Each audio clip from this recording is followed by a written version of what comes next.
and thank you for tuning in to me talking about one of my favorite topics, which is the bacterial immune response. So today, well, I should start with introducing myself. My name is Aaron Whiteley. I'm an assistant professor here in the Department of Biochemistry at the University of Colorado Boulder. And what I want to talk about is the immune response to pathogens, and specifically the subject of this talk are cGAS-like enzymes in bacterial immunity. So my lab is really interested in immune signaling, and we think about that very broadly. Immune signaling really describes the interaction between hosts and their pathogens. And when we think about hosts, we usually think about eukaryotes, we usually think about people, and how they interact with microorganisms like bacteria, fungi, or viruses. But in order to understand that interaction, my lab takes a rather unconventional approach. We also study the pathogens of some of the pathogens I'm showing you here. We study how bacteria interact with their pathogens, which are mainly phages, or the viruses that infect bacteria. The reason we're interested in phage bacterium interactions is because it turns out that the immune response that bacteria have to their phages is highly similar to the immune response that we have to our own pathogens. In fact, many of the immune receptors in the cell that are part of the innate immune system are structurally homologous to immune receptors that are in bacteria. And we take advantage of this homology to learn about the human immune response using a bacterial model system. I say the two are structurally homologous, and that's because we actually think that they diverged from a common ancestor. We don't think that this is simply convergent evolution, but rather something that reflects a shared evolutionary history. And it's for that reason that we think by understanding the bacterial antiphage response, we can understand the bacterial antiviral the human antiviral and bacterial immune response. So in order to give you a little better feel for what I mean, and also to get to the specific focus of today's talk, I want to talk about this enzyme cGAS. cGAS was an enzyme that was discovered in mammals, and it's a sensor for double-stranded DNA. So cGAS is in the cytoplasm, and DNA in the cytoplasm turns out to be a really conspicuous molecule telling the cell, hey, there's a virus here. When cGAS sees DNA, it makes cGAMP, and that cGAMP goes on to initiate a type 1 interferon response via a receptor called STING, and that's why this is the cGAS-STING pathway. Bacteria also synthesize cGAMP, which is a nucleotide second messenger. And interestingly, in 2015, this enzyme, DncV, was crystallized along with cGAS. And what was determined was that these two enzymes were actually structurally homologous. So their shared ability to make cGAMP was the result of the fact that they're both virtually the same structure, although they share almost no sequence identity. And it's for this reason that we call DncV a bacterial cGAS-like enzyme. And this was the beginnings of our understanding that perhaps these two immune receptors actually diverged from a common ancestor. I'm going to call this enzyme a CD-NTase rather than DncV. And that's for cGAS or DncV-like nucleotidyltransferase. And we use that term to refer to the broad spectrum of cGAS-like enzymes that are in bacteria. When I say broad, I mean really broad. Over 6,500 bacterial species encode CD-NTases, or sorry, I should say there are over 6,500 different alleles of CD-NTases encoded by bacteria, but virtually all bacteria encode enzymes like this. Not all of them produce cGAMP. The one I'm talking about today does, but many other CD-NTases produce diverse nucleotide second messengers. They had all broadly conform to this same function. So we knew based on the structural homology that there was a lot of similarity between cGAS in mammals and CD-NTases in bacteria. But in 2019, two different groups both arrived at the same finding that really solidified this shared evolutionary history. That was Rodham Sorik's group in a paper led by Cohen and Malamed, as well as in this paper from Kevin Corbett's group, both labs identified that cGAS-like enzymes, or CD-NTases, are antiphage. And in that way, cGAS is antiviral in both kingdoms of life. Now, the mechanism of sensing and signaling diverges a little bit, but it's still very similar. A stimulus, in this case, phage infection in bacteria, activates a synthase to produce a nucleotide second messenger, and that ultimately restricts viral replication. In bacteria, it's not double-stranded DNA that's sensed, and that makes sense because bacteria don't compartmentalize their DNA in a nucleus, so DNA in the cytosol isn't necessarily a danger signal. We don't understand this sensing, although we're actively working on it. The CD-NTase still produces a nucleotide second messenger, and the way that the nucleotide second messenger signals in bacteria is that it coordinates a programmed cell death response, generally through an effector. That programmed cell death is called abortive infection, and it's essentially an infected bacteria committing suicide. And the reasoning behind that is because when a cell knows it's infected with a phage, by committing suicide, it ultimately restricts virion production. And this is a altruistic activity, because while the infected bacterium sort of takes one for the team, by committing suicide and restricting virion production, it saves the whole population. This relationship between cGAS and bacteria, cGAS and mammals, and both being antiviral really fascinated me. And so my lab is interested in the molecular mechanism of how this phage resistance is coordinated by this CD-NTase, by cGAMP. And ultimately, I'm hoping in the future, we'll be able to fill in a lot of the dotted lines here. Today, the molecular mechanism that I'm going to describe is how this CD-NTase is regulated. So in order to understand this pathway, what we've done is we've reconstructed a system from Vibrio cholera in lab E. coli. The fact that the system is from Vibrio cholera is not that relevant. It's actually very similar to other systems that are found in E. coli. But what you have to understand about antiphage systems or defense systems broadly is that they move around on mobile genetic elements. So they're actually able to function in many diverse environments, often in related bacteria. So in this case, we're taking a system out of gamma proteobacteria and we're reconstructing it in E. coli. We call it a system, this CD-NTase, because it exists in an operon. And this is a system that was dubbed cyclic nucleotide-based antiphage signaling systems, or cBAS. And in our case, the CD-NTase operon that we're working on is a 4-gene system. So we've cloned that system into a vector in order to study the antiphage signaling. And now what we can do is we can introduce that vector into E. coli. The first gene, other than the CD-NTase, which happens to be the second gene in the operon, is called CAPV. And this is what we dub the effector. It's the cGAMP receptor that ultimately coordinates programmed cell death, because when cGAMP binds CAPV, it destroys the membrane. And so that's that abortive infection that I told you about. In addition to CAPV and the CD-NTase, there's 2 genes of unknown function, CAP2 and CAP3. What we do is we transform this vector into lab E. coli, MG1655 E. coli. We then embed those E. coli in a soft agar overlay on top of a conventional agar plate. And we challenge those bacteria with phages simply by spotting phage dilutions on top of that plate.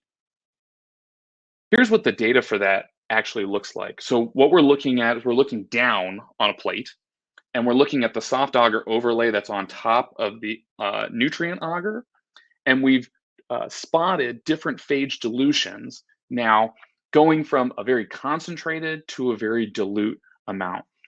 This measurement is called an efficiency of plating, and what you can see are these little black spots, and each one of those black spots is a place where a phage virion landed, infect a bacterium, and went through subsequent rounds of replication in order to produce a zone of clearance. And so one plaque came from one virion. We call this a plaque forming unit, and it's just like the colony forming units that we think of for bacteria.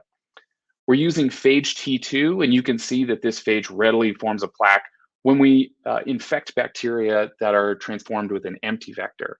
But if we transform them with a CD-NTase operon encoding vector, you can see a large restriction in the number of PFU able to form. In fact, even at the most concentrated amounts of phage, we don't see nice clear plaques forming. We see this little halo, and we think that's probably just bacteria being killed through that abortive infection. This is the phage defense, and it's over 4 logs of defense in plating efficiency. And all of that is dependent on the active site of the cGAS-like enzyme. So here, the CD-NTase with a DID to AIA mutation completely ablates our phenotype. So everything's dependent on the CD-NTase. We really wanted to understand what was going on here. And so we started with the CD-NTase, and we started by simply immunoprecipitating that enzyme and seeing what other proteins might be interacting. To do this, we appended an N-terminal VSV-G tag onto the CD-NTase and then immunoprecipitated from bacteria, followed by tryptic digest and mass spec. And what we're comparing is an IP, an immunoprecipitation from a bacterium expressing the full CD-NTase operon with the VSV-G tag or the operon without a VSV-G tag. This is our negative control. And when we do that and we look at the proteins identified by our tryptic mass spec, what you can see is predictably the CD-NTase is highly enriched in this experiment, and that makes sense. But also enriched, and perhaps the next most enriched protein was CAP2. That was that gene of unknown function that I had pointed out was also in the operon. And so in this way, I think we did a very complicated analysis in order to simply find the adjacently encoded gene seemed to be interacting with the CD-NTase. In data that I'm not showing you, we've done reciprocal IPs where we can pull on CAP2 and immunoprecipitate the CD-NTase, and vice versa. We can immunoprecipitate the CD-NTase and pull down CAP2. So they appear to be forming some sort of a complex. And to better understand that, we worked with the lab of Dr. Kevin Corbett at UC San Diego to determine the crystal structure, or sorry, to determine the structure by cryo-EM. This has been a really fantastic collaboration with Kevin over the years. And what Kevin's lab was able to do was first to purify the CD-NTase complex by size exclusion, and then to look at how these two interacted on a structural level. The structure that they determined was at 2.7 angstroms, and it broadly looked like this. And I know that it's very complicated and there's already a lot of color, so I want to walk you through this structure. But the first thing that we found was that it was a 2-2 complex. So there were 2 proteins of CAP2 and 2 monomers of the CD-NTase that were in this sort of interesting figure 8 conformation.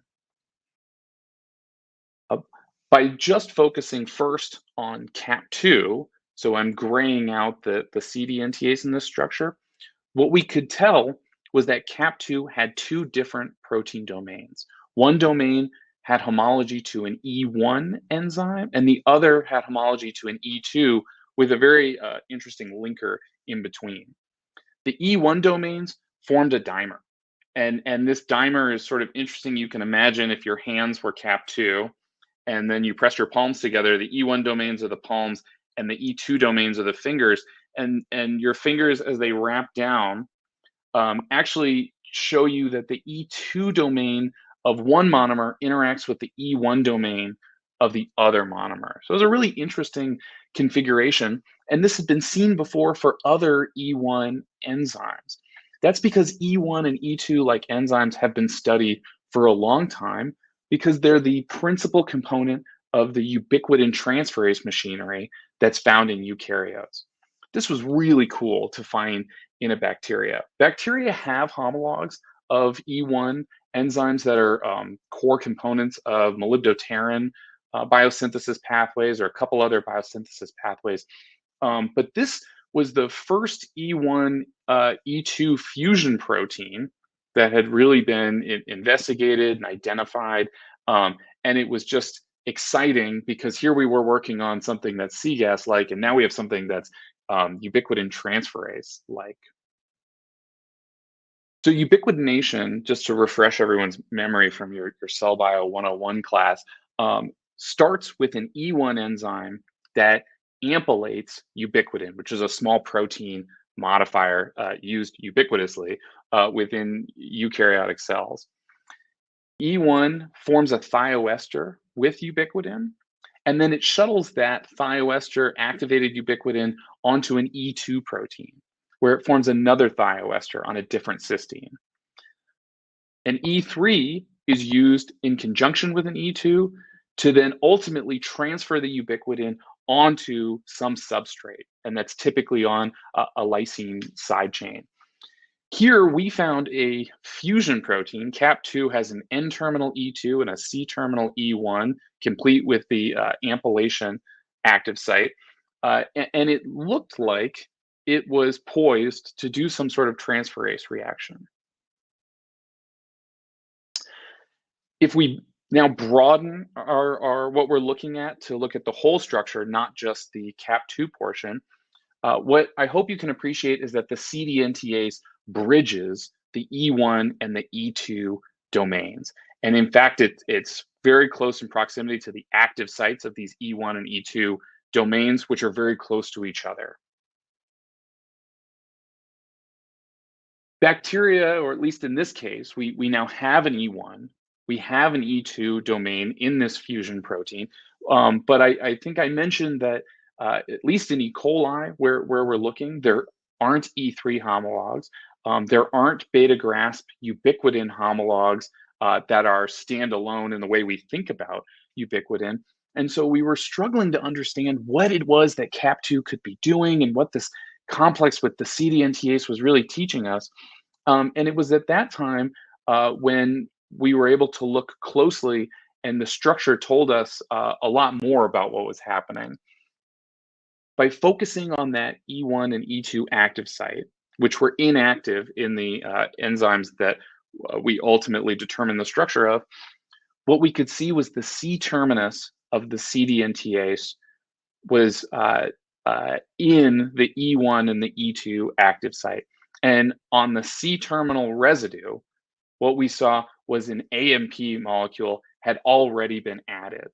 This is exactly how ubiquitin is transferred. It starts with ampylation of the C terminus of the ubiquitin prior to those thioester bonds being formed. And this really planted the idea in our head that perhaps the CD-NTase is serving as the ubiquitin, as it were, for CAP2 mediated transfer. So the question was, is this really going on in vivo, though? The structural evidence was very solid, and I'm not showing you this superimposed with ubiquitin or with any of the other systems that are highly homologous here. But the way we went about testing some of these hypotheses that I've been introducing is to return to our phage system. So by going back and now looking at CAP2 and introducing mutations, what we did was we measured phage resistance when we inactivated many of the important features that we saw in our structure. Here, what I'm showing you is now phage resistance in bar graph form. So rather than looking at pictures of plates, I'm going to quantify and transform that data. Along the y-axis, we're looking at phage T2 protection. So this is just dividing unprotected versus protected strains of E. coli expressing different CD-NTase operon alleles. And what you can see here along the x-axis is that when you express the wild type system, you see about 4 logs of protection, so robust antiphage protection. However, if you delete CAP2, you now fully ablate that. So the unprotected system in this graph would be at 10 to the 0, would be at 1. So everything's dependent on CAP2, and also phage defense is dependent on the adenylation active site, the E1 active site cysteine, and the E2 active site cysteine. Similarly, if we now mutate the CD-NTase, what we can see is wild type again produces robust protection. A catalytically inactivating mutation, like the one I showed you earlier, ablates protection, but introduction of a C-terminal bulky residue. So here the C-terminus ends in a glycine, which is nicely accommodated by the E1, E2 active site. If we simply substitute that for a glutamate, now we can completely ablate protection. And what we think is going on here is the CD-NTase C-terminus isn't able to insert into that active site. So the hypothesis now is that CAP2 is our transferase, and it's using a CD-NTase like ubiquitin. And if that's the case, we should be able to do Western blots for CD-NTase in bacteria expressing the full system and see something akin to ubiquitin blots that you would expect to see in mammalian cells. And so we did just that. Here I'm showing you an immunoblot that's anti-CD-NTase. We raised an antibody against this CD-NTase. And for bacteria expressing an empty vector, we see some amount of background. But now in bacteria expressing the wild type system, we see not only monomeric CD-NTase, but also these high molecular weight species. We can then, in this system, use our different mutant CD-NTase operons, and what we find is those high molecular weight species are dependent on adenylation, on the E1 active site, and on the E2 active site. This really bolstered our confidence in this hypothesis that CAP2 is using the CD-NTase as ubiquitin, and it's conjugating the CD-NTase to some target. Now, as you can see, there's many different bands, and I'll just say right now, we don't understand what the targets are. We're actively working on it. We're excited by it. It doesn't seem to be as simple as there's one dominant target. So it could be that there are multiple targets, or it could be that there are multiple copies of the CD-NTase added to each other in a manner kind of like ubiquitin. We don't favor that hypothesis, but we haven't yet ruled it out. And we're actively now trying to do mass spec and see exactly what these species are, although it's proving rather challenging. So what's really stumped us in this analysis, though, is the why of it all, which is always a question that you can ask in order to get yourself in trouble. But why is this CAP2 using the CD-NTase as ubiquitin? What's the function of creating these CD-NTase conjugates that are higher molecular weight? Well, we hypothesize that perhaps since the CD-NTase is an enzyme, by conjugating it to some target, we're changing the enzymology of how the CD-NTase synthesizes cGAMP. Perhaps now it's more capable to produce cGAMP, and in that way, more poised to restrict phage. In order to ask that question, we returned to our immunoprecipitation. We appended our VSVG tag onto the N-terminus of the CD-NTase. I'm not showing you this, but all the tags that we use are functional in our phage resistance assay. And in this way, now we should be able to immunoprecipitate the CD-NTase along with its target. And if this target conjugation is changing the rate of cGAMP synthesis, we should be able to measure that in vitro by incubating these conjugates with ATP and GTP, which is what cGAMP is synthesized from. Here along the y-axis, we're measuring the amount of cGAMP that's been generated. We're using what's basically an ELISA assay for cGAMP that's been synthesized in vitro. And along the x-axis, I'm showing you the different genotypes of bacteria that we immunoprecipitated the CD-NTase from. So when we express a wild type CD-NTase operon with no VSVG tag, we don't pull down any CD-NTase, so we get no detectable cGAMP. So that's our baseline. But when we engineer in that VSVG tag, now we can see robust production of the cGAMP from our wild type system. If we catalytically inactivate the CD-NTase, we see no cGAMP synthesized. So this really is about validating the assay. And of course, you probably figured out, because I'm showing you this, that when you mutate the active site of CAP2, here mutating the active site E1 cysteine or E2 cysteine, you can see a loss in cGAMP synthesis. So this is about the CD-NTase producing less cGAMP even in vitro. We did all of these experiments in the absence of phage, but we expected that if we were to now add phage or immunoprecipitate from phage-infected bacteria, that we should be able to increase the production of cGAMP if this is about sensing phage.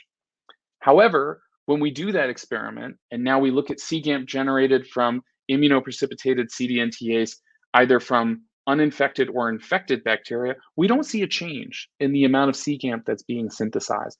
And so for that reason, we think this is really about what's going on before infection. And I like to use the term priming or otherwise licensing the system. It appears that CAP2 is modifying the CD-NTase in such a way that now it's 100% necessary for defense against phage, but it's not necessarily responding to phage. Or the other way to think about that is the phage cue that would otherwise turn this system on still remains to be seen. So all of these data are available in this bioRxiv preprint, and I just want to go over the model of what I've shown you today. We have in bacteria a uninfected or an inactive CD-NTase that is primed through the action of CAP2, and that's through ligation to some target and the formation of higher molecular weight species. That we know is insufficient for full activation of the system. There's still some viral cue, something that says there's a phage here.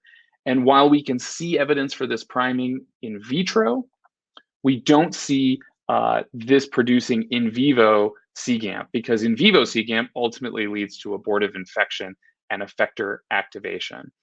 And that in vivo in vitro divide is probably telling us something about what's going on here and how the phage is perhaps depleting some inhibitor of the CD-NTase, which is why it's active in vitro but inactive in vivo. That remains to be seen. What I haven't talked to you about, though, is this last protein here, CAP3. So to back up one, this really came down to regulation of the CD-NTase, and CAP2 appears to regulate the CD-NTase in a manner not so dissimilar from how eukaryotes highly regulate their innate immune system. And in fact, in that system, often ubiquitin is a very potent way to regulate mammalian innate immune sensors. But whenever there's an on switch, as for CAP2 turning things on, there should also be some off switch that is deubiquitinating or de-CD-NTasealating some target. And that's what we found CAP3 is doing. So I don't really have time to get into all the data, but I'll just show you that we think CAP3 is removing the CD-NTase from targets. Our evidence for that is that if we look again at those CD-NTase conjugates, we see that we can remove them by expressing CAP3, which is predicted to be a protease, a JAB family protease, and is also requires the active site residues of CAP3. So a catalytically inactivating mutation ablates this phenotype. Similarly, if we return to our in vitro cGAMP synthesis assay, in the absence of CAP3, we now see more cGAMP being generated, indicating that the abundance of the primed CD-NTase goes up in the absence of CAP3. So in terms of future directions and what my lab is actively working on, we're really focused on, I think, two main questions. One, what is the target that the CD-NTase is being ligated to that really is coordinating this priming? And two, what is this phage cue? Truth be told, when we started out looking at this project, we started looking for the phage cue and then found ourselves working on this ubiquitination system that's just been so fascinating. But I think there's still so much to be learned about what is the pathogen-associated molecular pattern, or what is the signature of viral infection that turns the whole thing on. And of course, what I'd really like to know is that same PAMP or signal also detected in mammalian cells? If that's a question that also interests you, feel free to shoot me an email and talk about perhaps doing a postdoc in the lab. The last thing I want to leave you with today, in just one more minute, is a brand new finding that I think is fascinating and hopefully you'll also find interesting. Um, we've started getting serious about some of the bioinformatic analyses to not just look at CAP2 and CAP3 in our CD-NTase system, but where else do we find these ubiquitin transferase like enzymes? Thankfully, much of those bioinformatics have been previously published by the Arvin group, including work by Maxwell Burrows. And what they found are actually other systems where CAP2 and CAP3 have been reformulated, not with CD-NTases, but with other genes that look like defense systems. And when we look at those operons, here I'm just showing you a snapshot of those from these papers or otherwise identified by us. What I hope you can see is that there are many different formulations and fusion proteins of CAP2-like enzymes and CAP3-like enzymes, but perhaps most excitingly, when we really dig into what's in these different operons, what we find is that many of them encode beta-grasp folds or beta-grasp fold proteins, and that's the same fold that we find in ubiquitin. In fact, many of these systems look like they encode tandem beta-grasp fold proteins, just like how ubiquitin is encoded in tandem in the mammalian germline. We're just beginning to think about, what's even the hypothesis for how a ubiquitin-like modifier would be used in this system, because bacteria don't have proteasomes. This isn't just a ubiquitin proteasome shuttling things for degradation. So we're trying to understand how this could be antiviral, but I think it's just has really exciting consequences for our understanding of ubiquitin signaling, of virology, and of course of just the evolution of all of this as we move between bacteria and eukaryotes. And with that, I should probably go ahead and stop, but I just want to thank all the people who helped make this possible. I'm really fortunate in my lab to work with a lot of really talented people who I've listed here, but especially Dr. Hannah Ledvina is a postdoc who led all of this work in our lab. And then, of course, our collaboration with Kevin Corbett at UC San Diego made all of the structural biology possible and has been really fruitful. And that work was led by Xiaozhen Yi. I, of course, want to thank our funding and point out that oh, you can't see my cursor, but our lab is just out of frame in this picture. And if you have any questions, I won't be available to answer them here, but please feel free to shoot me an email and keep the discussion going. Thank you very much.